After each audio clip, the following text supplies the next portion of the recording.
Hey guys, welcome back. Today I thought we'd do just a really quick update on my poor ladies down here, my little African violets, and some of the other plants that are in this extra room, which I'm slowly taking over as a plant room, but it really is my daughter's room.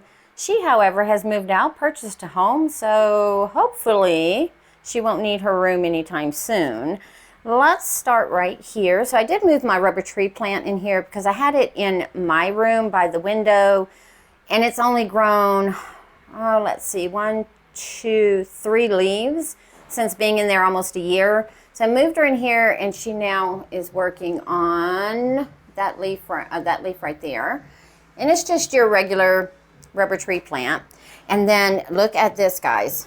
This is the lark song that I was concerned about, but this leaf seems to be coming out okay, and I don't think she has any active roots growing quite yet, but she is growing that leaf, so there's probably some root activity underneath the pot that we just can't see.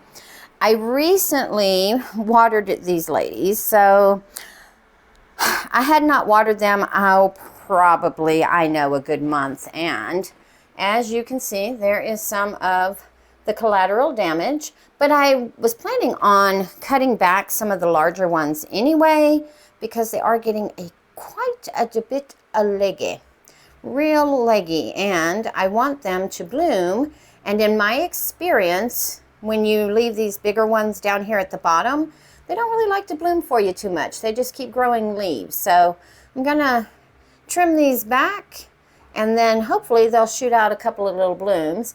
This one back here is the worst as far as the damage. She was nice and full, and as you can see, she's lost quite a few leaves, and I've actually pulled a few leaves off of her as well. She's lost all of her bottom leaves, and well, she's struggling. But she is potted in, as all of them are, in the African Violet Mix from the Orchid Supply Store, which if you'd like to go get you some, use coupon code TRISH at checkout, get 12% off. Ken does ship international. However, if you have an international order, you will incur shipping costs. Here in the United States, it is free shipping. Now up here, I moved this young lady here. This is a no ID Phalaenopsis that I purchased at my local, I believe it was at the grocery store actually, back in April of 22. And she has grown this leaf is working on that leaf. She is in a moss and bark mixture in this clay pot. She used to live in the living room, but I moved her in here because I needed her space for something else. And then this is my second love. I'm kind of proud of what it's doing. Look at this year's growth, which she did start probably in January. So it's taken her about 6 months, but she was struggling quite a bit. And I believe there is this beautiful root. And I kind of use this root as my judge as to whether it needs water, because this root will stay green until this entire pot dries out. So I do believe she needs some water, and let's look and see if she is producing some roots. Yes, there are, there are some roots going down in that pot. Let me cover them back up so they get back into their home. Now I've had this one for years. Let's see how many years. 3 years. So I got her back in April of 2020, repotted her that month, then repotted her again in August of 2020, and then she got repotted again in August of 21. And she's been in this current setup since January of this year when I saw that new growth coming. Because initially I had her in moss, and I think she was just staying too wet. Well, it was a moss and bark mixture. This one here is this one suffered the least from my neglect, so pretty sturdy little African violet there. And this one here, her leaves were super droopy, but now as you can see, she's starting to perk back up. And then my variegated one here was losing her variegation, but I see with the new leaves, she's starting to get that back, because I moved her here. She used to sit on this little shelf that my husband made me, but I don't think she was getting enough light. So since moving her here, which is closer to the window, she now is starting to get that variegation back. And she did suffer quite a bit on this side with leaf loss, as well as you can see, this one here looks like it's on its way out. Now, I like to let mine dry out all the way before I pull them off. Some people will take them off at this stage. I let the stem of the stem right here where the leaf comes from, I let it dry completely out before I take it off. And this one was the one who had the least amount of setbacks, simply because she has a reservoir that is much taller, so I can keep the water in it a lot longer with that wick. And last but not least, not last but not least, I almost forgot about the two above my head. We'll talk about them in a second. So these are my two, I'm going to say this is a Thanksgiving cacti, and that is the Christmas, because this one here, like I've shown you guys before, the leaves or the clads are much thinner and not quite as succulent as this one here.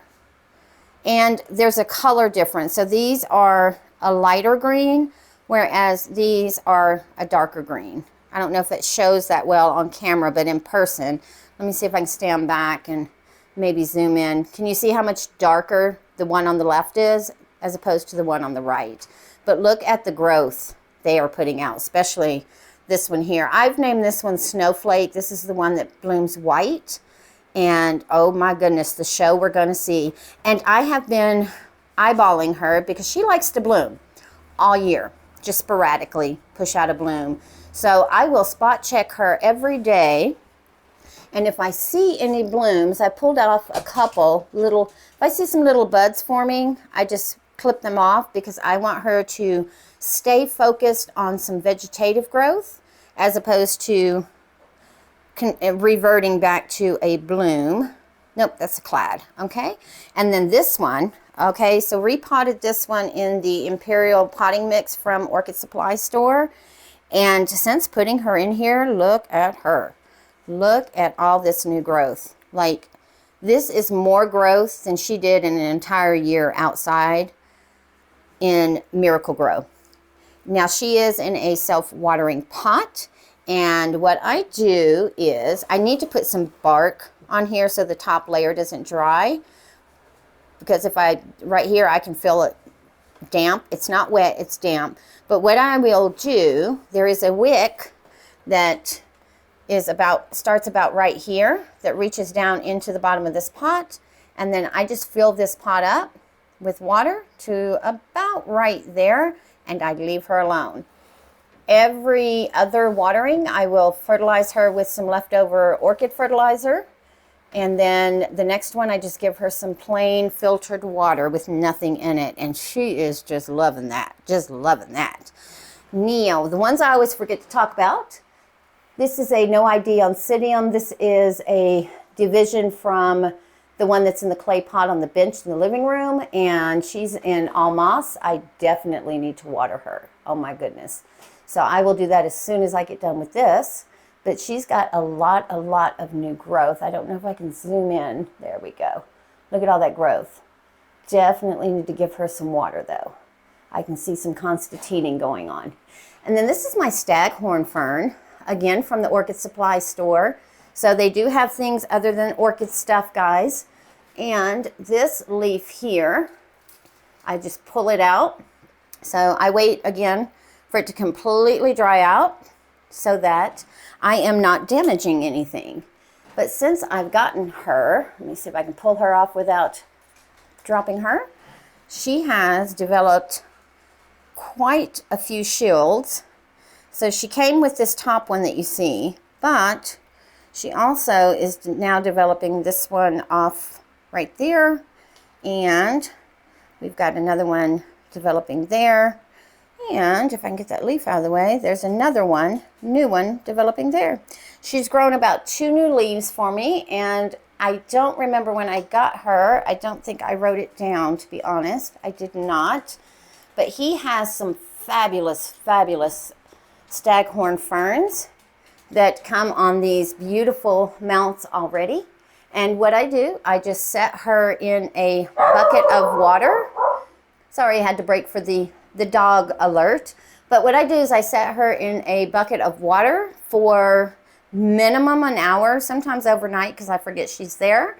And then I'll let her drain really well and then hang her back on the wall.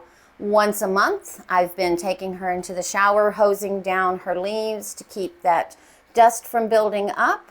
And so far, it's been working. Now, she has been getting fertilized every other week. And I fertilize her with just regular MSU fertilizer because it's for houseplants too. It's for a little bit of everything. And I don't see her getting over fertilized. So if you know about staghorn ferns and you feel like she doesn't look quite right, let me know. Now this leaf right here, just as a point of reference, was damaged in shipping. So this is not fertilizer burn right here.